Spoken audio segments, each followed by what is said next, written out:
আসসালামু আলাইকুম। সর্বশেষ আপডেট আন্তর্জাতিক এবং বিশ্বযুদ্ধের সংবাদে আপনাদেরকে স্বাগতম। এই মুহূর্তে আমাদের হাতে এসে পৌঁছেছে পাকিস্তান এবং ভারতের যুদ্ধের কিছু সংবাদ। শুরুতেই জানিয়ে দেব সংবাদ শিরোনাম। এবার পাকিস্তানের একের পর এক ক্ষেপণাস্ত্র হামলায় কেঁপে উঠছে ভারত। জানিয়ে দেব ভারতের 15টি শহরে হামলা করেছে পাকিস্তান। আরও থাকছে ড্রোন হামলার পাল্টাপাল্টি অভিযোগ, দুই দেশে নিহতের সংখ্যা 45। জানিয়ে দিচ্ছি জম্মু কাশ্মীরে সাইরেন বেজে উঠেছে, আকাশে ব্ল্যাক আউট। এবং সর্বশেষ জানিয়ে দেব 25টি ইসরায়েলি ড্রোন ধ্বংসের দাবি পাকিস্তানের। দাবি করা হচ্ছে ইসরায়েলি ড্রোন দিয়েই আক্রমণ চালাচ্ছে ভারত। এতক্ষণ শুনছিলেন সংবাদ শিরোনাম, এবার বিস্তারিত। তবে তার আগে আপনি কোন দেশকে সাপোর্ট করছেন, ভারত নাকি পাকিস্তান? আপনি যদি পাকিস্তানকে সাপোর্ট করে থাকেন অবশ্যই কমেন্ট সেকশনে ইয়েস লিখে আপনার সমর্থনটি নিশ্চিত করুন এবং ভিডিওটি ভালো লাগলে একটি লাইক করবেন। পরবর্তী আপডেট পেতে চ্যানেলটিকে সাবস্ক্রাইব করবেন। সম্পূর্ণ ভিডিওটি দেখার অনুরোধ থাকলো।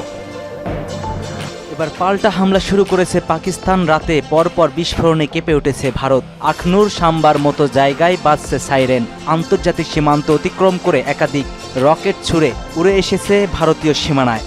ভারতের আকাশ প্রতিরক্ষা ব্যবস্থাকে পাকিস্তানি হামলার প্রতিহত করতে সক্রিয় করা হয়েছে। ভারতীয় সংবাদ মাধ্যম আনন্দবাজার জানিয়েছে রাতে পাকিস্তানের মোট 8টি ক্ষেপণাস্ত্র ভারত ধ্বংস করেছে। পাক হামলার নিশানায় ছিল মূলত জম্মু কাশ্মীরের বিমানবন্দর, সাম্বা আর এসপোরা আরেনা সংলগ্ন কিছু এলাকা। খবরে বলা হয়েছে আকাশ প্রতিরক্ষা ব্যবস্থা S-400 দিয়ে এই ক্ষেপণাস্ত্রগুলো আটকানো হয়েছে। পাশাপাশি জম্মু কাশ্মীর এর কিছু বিশ্ববিদ্যালয়ের সামনে থেকে দুটি পাকিস্তানি ড্রোনগুলো গুলি করে ভূপতিত করা হয়েছে। জম্মু শহরে মোবাইল নেটওয়ার্ক বন্ধ করে দেওয়া হয়েছে, সাথে বিদ্যুৎ বিচ্ছিন্ন। ভয়াবহ রূপ নিয়েছে এখন পাকিস্তানের ক্ষেপণাস্ত্রগুলো। ভারতের বিভিন্ন জায়গাতে একের পর এক হামলা চালিয়ে যাচ্ছে পাক সেনারা। ভারতীয়দের পাল্টা আক্রমণেই এখন ক্ষেপে উঠেছে পাকিস্তানি সেনারা। ভারতের 15 শহরে হামলা, কি বলছে পাকিস্তান? ভারতের 15 শহরে পাকিস্তান হামলা চালিয়েছে বলে দাবি করছে নয়াদিল্লি। তারা জানিয়েছে পাকিস্তানের এসব হামলা আটকে দেওয়া হয়েছে। এবার এ বিষয়ে মুখ খুলেছেন পাকিস্তান। দেশটি জানিয়েছে ভারতের হামলার দাবি পরিকল্পনা ও ভিত্তিহীন। পাকিস্তানের সংবাদ মাধ্যম জিও টিভির এক প্রতিবেদনে এ তথ্য জানানো হয়। পাকিস্তানের আন্তঃবাহিনী সংলগ্ন জনসংখ্যা পরিষদ দপ্তরের মহাপরিচালক লেফটেন্যান্ট জেনারেল আহমেদ শরীফ চৌধুরী বলছেন, যদি পাকিস্তান আঘাত হানে তাহলে তা ঘোষণার প্রয়োজন হবে না, কারণ বিশ্ব নিজেই তা জানতে পারবে। এক সংবাদ সম্মেলনে তিনি এ মন্তব্য করেছেন। ভারতের 15টি স্থানে হামলা চালানোর দাবিকে ভিত্তিহীন এবং কাল্পনিক নাটক হিসেবে উল্লেখ করে আইএসপিআর প্রধান বলেন, এই ধরনের নাটক মঞ্চের জন্য উপযুক্ত, যুদ্ধক্ষেত্রে নয়।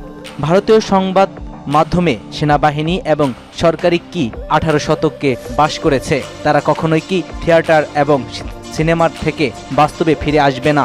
ভারতের পক্ষ থেকে শেয়ার করা ভার্চুয়াল প্রমাণকেও সরাসরি প্রত্যাখ্যান করেন লেফটেন্যান্ট জেনারেল আহমেদ শরীফ। তিনি বলেন, অন্তত তারা যে ফাঁকা মাঠ দেখাচ্ছে সেগুলোতে আগুন জ্বালাতে পারত। এগুলো শুধু শূন্য প্রান্তর, এর বেশি কিছু নয়।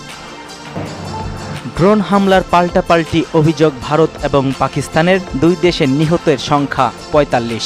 ভারত ও পাকিস্তান একে অপরের বিরুদ্ধে একাধিক ড্রোন হামলা চালানোর অভিযোগ এনেছে। পরমাণু শক্তিধর এই দুই দেশের মধ্যে প্রাণঘাতী সংঘর্ষে আন্তর্জাতিক মহলে উদ্বেগ ছড়িয়ে পড়েছে। এই অবস্থায় উভয় পক্ষকে শান্ত থাকার আহ্বান জানিয়েছে বিশ্ব। এফপি পাকিস্তানের সেনাবাহিনী জানিয়েছে তারা ভারতের 25টি ড্রোন গুলি করে ভূপতিত করেছে। অপরদিকে নয়াদিল্লি দাবি করছে ইসলামাবাদ রাতের অন্ধকারে ড্রোন ও ক্ষেপণাস্ত্র ব্যবহার করে হামলা চালিয়েছে এবং এর পাল্টা জবাবে তারা লাহোর একটি আকাশ প্রতিরক্ষা ব্যবস্থা ধ্বংস করেছে। গত 22 এপ্রিল ভারত নিয়ন্ত্রিত কাশ্মীরের পেহেলগামে সন্ত্রাসী হামলার জন্য নয়াদিল্লি পাকিস্তানকে দায়ী করে, যা ইসলামাবাদ প্রত্যাখ্যান করেছে। সেই হামলার প্রেক্ষিতেই নতুন করে সংঘর্ষ চরমে উঠেছে। পাকিস্তানের সন্ত্রাসী ঘাঁটি লক্ষ্য করে ক্ষেপণাস্ত্র হামলা চালায় ভারত।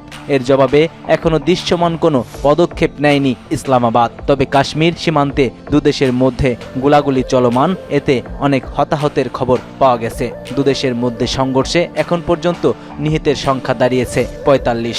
ভারতের প্রতিরক্ষা মন্ত্রণালয় এক বিবৃতিতে জানিয়েছে, পাকিস্তান ড্রোন ও ক্ষেপণাস্ত্র ব্যবহার করে আমাদের একাধিক সামরিক স্থাপনায় হামলার চেষ্টা করেছে, তবে তা প্রতিহত করা হয়েছে।